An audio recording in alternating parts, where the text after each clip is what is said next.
Welcome back to our YouTube channel. मैं हूं doctor Sonali और आज हम बात करने वाले हैं एक बहुत ही इम्पॉर्टेंट टॉपिक के बारे में जो कि है पैरालिसिस। तो चलिए वीडियो स्टार्ट करते हैं।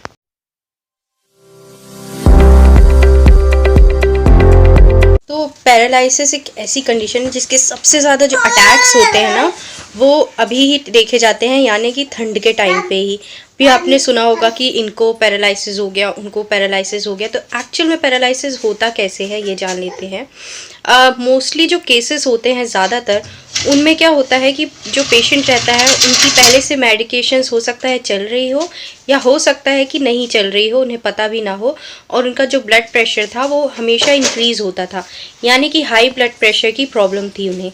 तो ऐसे लोग को भी हम कह सकते हैं जिन्हें हाई ब्लड प्रेशर है, तो प्रोन होते हैं, मतलब कि हो सकता है कि उनमें ये अटैक्स आएँ। तो इसके लिए आपको क्या करना चाहिए, आपको कुछ प्रिकॉशंस लेने चाहिए ताकि आपको ये अटैक्स ना आए। और मतलब हर चीज़ के लिए आपको प्रिकॉशंस लेना ज़रूरी होता है ना, तो ऐसे ही यहाँ पे भी आपको प्रिकॉशन लेने होंगे। तो सबसे पहला प्रिकॉशन जो एक बहुत ही ज़्यादा इम्पॉर्टेंट है वो है ठंड के टाइम पे कभी भी एकदम ठंडे पानी से ना नहाएं। आप हमेशा ल्यूकवार्म वाटर का यूज़ करें। मौसम को देखते हुए नहाएं, मतलब कि ऐसा नहीं है कि आपने एक बार ठान लिया है कि आप अगर सुबह 5 बजे नहाना है तो सुबह 5 बजे ही नहाना है। आप तब नहाएं जब थोड़ा मौसम हल्का गर्म हो जाए, जैसे कि दिन में आप 8 बजे नहा सकते हैं, 9 बजे, ऐसे टाइम पे मतलब अपनी बॉडी को एडजस्ट करें। उस हिसाब से नहाएं कि मतलब इन्वायरमेंट कैसा है आपका, उस हिसाब से आप एडजस्ट कर सकते हैं। एंड देन नेक्स्ट जो चीज़ आती है वो आती है कि जब भी आप सो के उठे ना, तो एकदम से हमें नहीं उठना चाहिए। जब भी आपकी नींद खुले और आप एकदम से उठ जाएं, या कई बार ऐसा होता है कि हम सो रहे होते हैं, हमें कोई आके बुलाता है और उठाता है और हम एकदम से उठ के बैठ जाते हैं, या हमें एकदम से कोई काम याद आता है और हम उठ के बैठ जाते हैं। बहुत सारे लोग तो ऐसे होते हैं जो जैसे ही उठते हैं तुरंत उठ के बैठ जाते हैं कि कहीं फिर से ना सो जाए। इसलिए तो हमेशा आदत डालिए कि एकदम से आपको कभी भी उठना नहीं है। मतलब कि आपको एकदम से अपनी जो बॉडी है ना, वो आपकी बॉडी जब आप सोते हैं तो रिलैक्स पोजीशन में रहती है, तो उस रिलैक्स पोजीशन से उसको एकदम से जो है स्टैंडिंग पोजीशन में नहीं लाना चाहिए, क्योंकि इन दैट केस भी जो आपका ब्लड होता है ना उस इफेक्ट करता है। क्यों? क्योंकि ग्रेविटी अभी हमें ऐसे मिल रही थी, अब हमारी बॉडी एकदम से स्टैंड हो जाएगी तो ग्रेविटेशनल फोर्स जो है ना वो कम्प्लीटली चेंज हो जाएगा हमारी बॉडी के हिसाब से। तो इसीलिए हमें क्या करना है, हमें पहले थोड़ा आंखें खोलनी है, देन उसके बाद अपने हाथ पैर थोड़े चलाने हैं, एंड उठना है, उठ के बैठना है, देन खड़े होना है, देन चलना स्टार्ट करना है।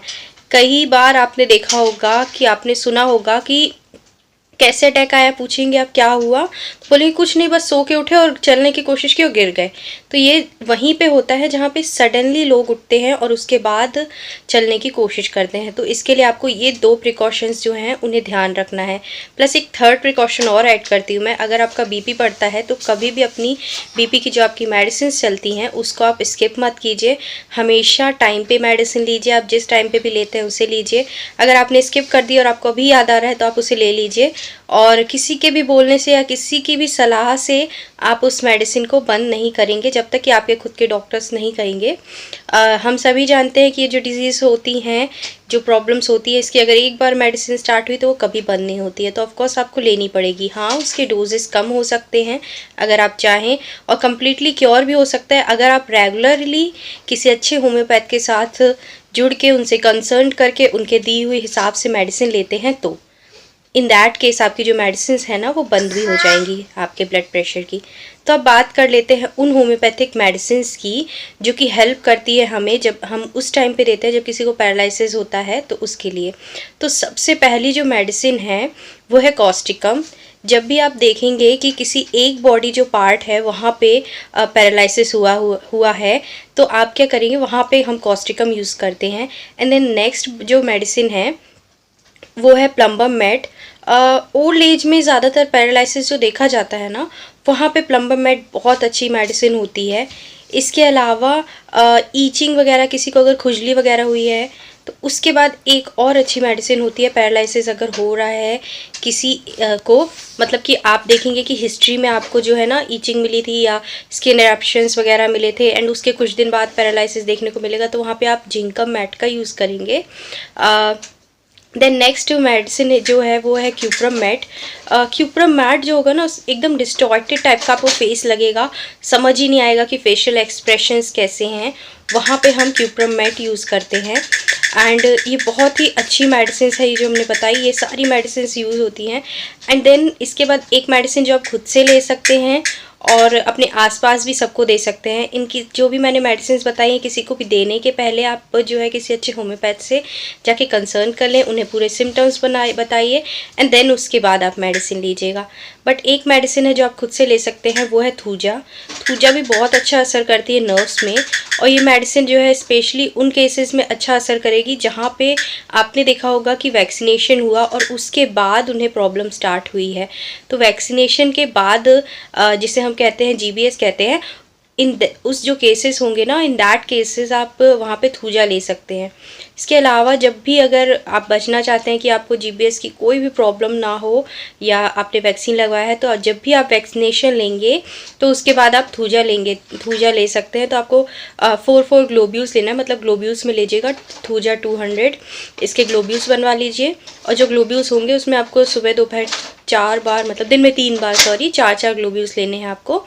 एंड 3 दिन तक इसे लीजिएगा। आप पहले से भी लेना स्टार्ट कर सकते हैं वैक्सीनेशन लेने के, या वैक्सीनेशन लेने के बाद भी इसे ले सकते हैं। तो इस तरीके से अगर आप 3 दिन तक दिन में 3 बार लेते हैं 4 ग्लोब्यूल्स, तो इससे जो साइड इफ़ेक्ट्स होंगे ना वैक्सीनेशन के, वो सबसाइड हो जाएंगे। तो ऐसे भी यूज़ किया जा सकता है इसे। और अगर वैक्सीनेशन के बाद आपने देखा है कि पैरालिसिस हो रहा है वैक्सीनेशन के कारण, तो वहाँ पे भी थूजा जो है बहुत अच्छा असर करती है। वहाँ पे आप थूजा 200 ले सकते हैं, टंग डोज दीजिएगा 5 ड्रॉप्स सुबह दोपहर शाम को। तो मतलब दिन में 3 बार इसे दीजिएगा, तो इससे बहुत अच्छा असर होगा। Thank you, and please channel को सब्सक्राइब कीजिएगा एंड बेल आइकन भी दबाइएगा।